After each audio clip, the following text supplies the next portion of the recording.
আমরা বেশিরভাগ মানুষ রমজান মাসে ফজরের নামাজ পড়ে এসে ঘুম দেই। আপনার যদি রাতে ঘুম না পুরে আবার দিনে ডিউটি থাকে, ঘুম একটু যদি যাওয়াই লাগে, তো ফজরের পর পর ঘুমাবেন না। আলহামদুলিল্লাহ, আমাদের বাসায় আমরা এটার প্র্যাকটিসটা প্রতি বছর খুব হার্ডলি করার চেষ্টা করি। ফজরের পর পর কোনো ঘুম নেই, ফজরের পর একটু কোরআন তেলাওয়াত করেন। প্রথম প্রথম চোখ ভেঙে আসবে, কারণ আপনি ভোর রাতে উঠছেন, অভ্যাস নাই, তো যাতে চোখে ঘুম না আসে সেজন্য নানান বুদ্ধি বাইর করেন, করে ঘুম দূর করেন, একটু উঠবস করেন। ওই টাইমে বসে ফজরের পরে আপনি তেলাওয়াত করেন, জিকির আজকার করেন, সকাল সন্ধ্যার দোয়াগুলো পড়েন, একটু দোয়া করেন, রমজানের কিছু আমল করেন। এশাকের নামাজের ওয়াক্ত হয়ে গেছে, 2 রাকাত নামাজ পড়ে এরপর আপনি পারলে দরকার হলে শুয়ে যান, কিন্তু ফজরের পর শুয়ে যাবেন না। এটা একটা ভুল, কারণ নবী করিম সাল্লাল্লাহু আলাইহি সাল্লাম সকালের এই সময়টার জন্য দোয়া করেছেন, আল্লাহুম্মা বারিক লি উম্মতি ফি বুকুরিহা, আল্লাহ আমার উম্মত জন্য সকালের সময়টাতে বরকত দান করুন। আর ওই সময় আপনি ঘুমায় থাকছেন। তো রমজান মাসে আমরা এটা একটা ভুল করি, এটা আমরা করব না যথাসম্ভব। অনেকে রমজান মাসে সাহারির খাবার এমনভাবে খায়, এক সময় আমরা দেখেছি ছোটবেলায় যে অনেক মুরব্বীরা আছেন রাত 12টা-11টার দিকে উঠে সাহারি খেয়ে তারপর শুয়ে পড়েন। এটা যেমন একটা ভুল ছিল, সাহারি হলো শেষের দিকে খাওয়া উত্তম, ওনারা খাইতেন আগে। অতিরিক্ত সতর্ক যেটাকে বলে, এত আগে কেন খায়? যে শেষের দিকে খেলে রোজা হয় না হয়, এই জন্য 12টার সময় 4-5 ঘন্টা আগে খেয়ে ধুয়ে দিলাম। এটা হলো বেশি সতর্ক হওয়া। বেশি সতর্ক হওয়া বুঝেন? এক লোক দোতলা শুয়ে আছে ফ্লোরে, তো একটু পর পর মাথা উপরের দিকে উঠে ফেলতেছে। কেউ জিজ্ঞাসা করলো, কি ব্যাপার, তুমি কি এমন কেন করতেছো? ফ্লোরে শুয়ে আসো চিত হয়ে, একটু বড় মাথা উঠাও কেন? তো লোকটা বললো, নিচের ফ্লোরে একজনে সুই সুতা দিয়ে কাপড় সেলাই দিছে, তো এইভাবে সেলাই করে টান দেন উপর দিকে। তো বলে যে সতর্ক থাকতে তো দোষ নাই, যদি ফ্লোর ভেদ করে আমার মাথা লাগে, এই জন্য মাথা উঠে ফেলতেছে। তো এটা অতিরিক্ত সতর্কতা হলো না? সতর্কতা ভালো, কিন্তু অতি সতর্কতা ভালো না। সাহারি অনেকে রাত 12টা-1টার সময় খান, এটা হলো অতিরিক্ত সতর্কতা। এত বেশি ভালো না, এত অতিরিক্ত সতর্ক হওয়া বরং নিষেধ। হাদিসে নবী সাল্লাল্লাহু আলাইহি ওয়াসাল্লাম আমাদেরকে সাহারি শেষের দিকে খেতে বলেছে। এখন আরেকটা ভুল হলো, অনেকে সাহারি এত শেষে খান যে মুয়াজ্জিনের সাথে ওনার কম্পিটিশন হয়। মুয়াজ্জিন মাইক ধরে, মাইকের সামনে দাঁড়ায় মুয়াজ্জিন ঘড়ির দিকে তাকাতে তাকে টিক টিক টিক টিক আগাইতেছে কাটা। মুয়াজ্জিন প্রস্তুতি নিচ্ছে যে আল্লাহু আকবার করে হাঁক দিবে, আর উনিও ওইদিকে প্লেট হাতে গ্লাস হাতে খাবার খাচ্ছেন, ধুমায়া খাচ্ছেন, এবং কম্পিটিশনে লিপ্ত হয়েছেন যে মুয়াজ্জিন আগে আল্লাহু আকবার বলেন না, তিনি আগে গিলে শেষ করেন। এরকম কম্পিটিশন হয় কি হয় না? বেশিরভাগ লোক, বিশেষ করে আমাদের যে কোনো কাজে আমরা একেবারে শেষ মুহূর্ত পর্যন্ত না ঠেকালে ভালো লাগে না। এই যে একদম আজান হওয়ার আগ মুহূর্ত পর্যন্ত খেতে থাকা, অনেক সময় দেখা যায় যে ভিতরে যাইতে যাচ্ছে আজান পড়তেছে, এখনো আমার গলার নিচেও নামে না, এদিকে আল্লাহু আকবার শুরু করে দিছি, আল্লাহু আকবার শুরু করতেছে, তখনও চাপাই দিছি, এবার ফালাই দিছি। দেরিতে সাহারি খাওয়া সুন্নাত, এর মানে এই না যে এত দেরি করবেন যে মুয়াজ্জিনের সাথে আপনি চোর পুলিশ খেলাবেন। এত দেরি করা এটা অবশ্যই সুন্নাহ নয়।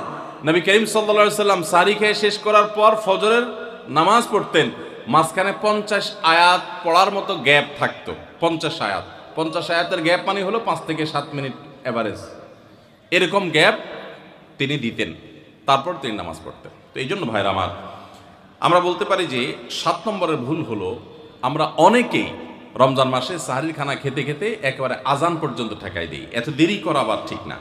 আমরা অনেকে যদি সাহারি খাইতে না পারি তাহলে আর ওই দিন রোজা রাখি না। অনেক লোক আছে বলে যে আজকে সাহারি খেতে পারি না, এই জন্য রোজা রাখি না। তো সাহারি না খাইতে পারলে রোজা রাখবেন না কেন? সাহারি খাওয়াটা সুন্নত আর রোজা রাখাটা ফরজ। আপনার সুন্নত ছুটে গেছে, কোনো অসুবিধা নেই, সাহারি না খেলে রোজার কোনো অসুবিধা নাই। সাহারি খাওয়াটা উত্তম। নবী সাল্লাল্লাহু আলাইহি ওয়াসাল্লাম বলেছেন, তাসাহহারু ফাইন্না ফিস সাহুরি বারাকা, তোমরা রাতের শেষ বেলার খানাটা, সাহারির খানাটা খাবা, এটাতে বরকত আছে, কল্যাণ আছে। দুপুরের খানায় বরকতের কোনো ঘোষণা নাই, অন্য কোনো খানায় বরকতের কোনো ঘোষণা নাই, কিন্তু সাহারির খানাতে বরকতের ঘোষণা আছে। এই জন্য আমরা সাহারির খানাটা মনে না চাইলেও অল্প স্বল্প কিছু হলেও মুখে দেওয়ার চেষ্টা করব, কারণ সেখানে বরকত আছে, কল্যাণ আছে। কিন্তু কোনো কারণে সাহারি মিস হয়ে গেছে, ঘুম থেকে উঠতে পারেন নাই, আজান হয়ে গেছে, তাহলে এই অজুহাতে রমজানের ফরজ রোজা না রাখার কোনো সুযোগ নাই। কষ্ট একটু বেশি হতে পারে ওই দিন, তাতে কিছুই হবে না। আমরা একেবারে মরে যাব না, ধৈর্য ধরা শিখতে হবে। ইমানদারকে আল্লাহ তাআলা সবর করা শেখাচ্ছেন রমাদানের মাধ্যমে। এই জন্য ভাইরা, কোনোদিন সাহরি মিস হইলে ওই দিন রোজা মিস করা যাবে না। সাহরিতে আমরা বেশিরভাগ মানুষ একটা সুন্নাত আমল করি না, সেটা হলো খেজুর খাওয়া। সন্ধ্যার সময় ইফতারিতে যখন আমরা সাহরি খাই তখন তো সবাই আমরা জানি, আমরা ইফতারিতে যখন খেজুর খাই তখন তো আমরা সবাই মোটামুটি জানি যেটা সুন্নত। কিন্তু সাহরিতে খেজুর খাওয়া যে সুন্নত, এটা ম্যাক্সিমাম মানুষ আমাদের দেশে এখনো জানেন না। নবী করিম সাল্লাল্লাহু আলাইহি সাল্লাম বলেছেন, নি'মা সাহুরুল মুমিনি আত-তামার, ইমানদারের সবচাইতে উত্তম সাহরি হলো খেজুর। আপনি ভাত খান, ডাল খান, গোশত খান, মাছ খান, যাই খান, এক পিস খেজুর আপনি যদি অন্তত সাহরিতে খান, তাহলে এটার কারণে একটি সুন্নাত জিন্দা করা সওয়াব পাবেন। খেজুরে প্রচুর পরিমাণ এনার্জি, খাদ্য শক্তি থাকে, এটা আমাদের জন্য নানা দিক থেকে উপকারীও বটে। এই জন্য ইফতারিতে আপনি খেজুর খাওয়ার কথা জানেন, অথচ হাদিসে শুধু ইফতারিতে না, সাহরিতেও খেজুর খাওয়ার নির্দেশনা দেওয়া হয়েছে। এই জন্য এটা একটা ভুল যে আমরা অনেকে সাহরিতে যে খেজুর খেতে হয় এটা জানি না।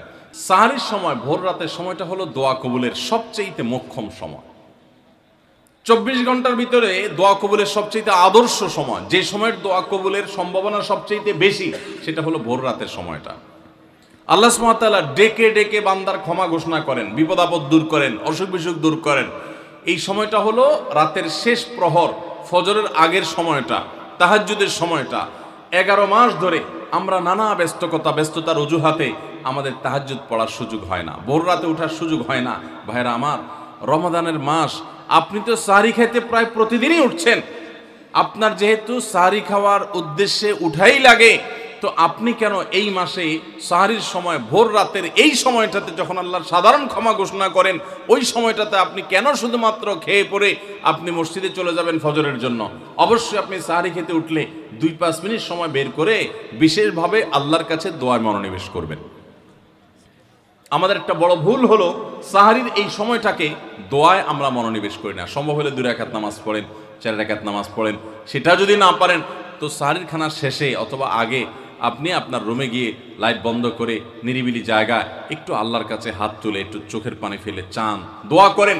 দোয়ার এই সুযোগটা 11 মাস আপনি পান না, রমজান মাসে সাহরির উসিলায় পেয়েছেন, তো আপনি সেই সুযোগটা কেন হাতছাড়া করবেন?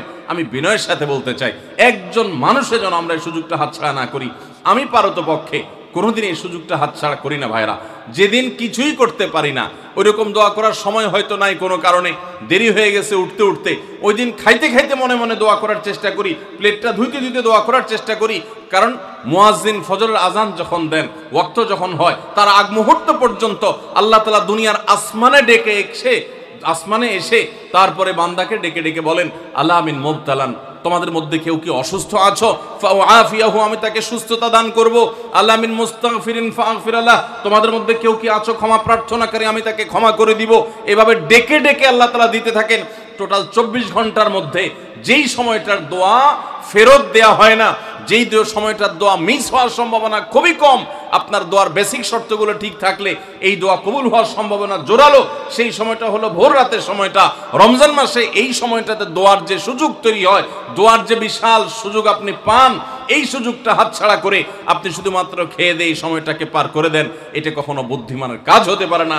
এই জন্য রমজান মাসের ভুলগুলোর মধ্যে থেকে একটা হলো যে সাহরির সময়টাতে, ভোর রাতের সময়টাতে, দোয়া কবুলের গুরুত্বপূর্ণ সময়টাতে আমরা দোয়া তো করিই না। অনেকে ওই সময় আজকাল সাহরি পার্টি বের করেছেন, তামাশা বের করেছেন, অনেকে টেলিভিশনের প্রোগ্রাম দেখেন। কোন চ্যানেলে সাহরির সময়ের কোন প্রোগ্রাম আমরাও মাঝে মধ্যে, এগুলো আগে রেকর্ড করা থাকে। সাহরির সময় আমরা টেলিভিশনে প্রোগ্রাম করতে যাই না, আগে রেকর্ড করা থাকে, সেগুলো চলে। এগুলো হলো তাদের জন্য যারা টেলিভিশনে হারাম জিনিস দেখবে, ওই টাইমটাতে সে যেন হারাম জিনিস না দেখে ভালো কিছু দেখে। আপনাদেরকে আমরা বলবো, কখনো ওই ভোর রাতের ওই সময় ইসলামিক প্রোগ্রামও দেখতে যাবেন না। আপনি ওই সময়টাতে আল্লাহর সাথে কথা বলবেন, ওই টাইমটা ইবাদতের সময়, ওই টাইমটা দোয়া এবং রোনাজারির সময়। আমরা বেশিরভাগ মানুষ এই ভুলটা করি যে রমজানে আল্লাহর কাছে পাওয়ার এই বিশাল সুযোগ আমরা হাতছাড়া করে ফেলি।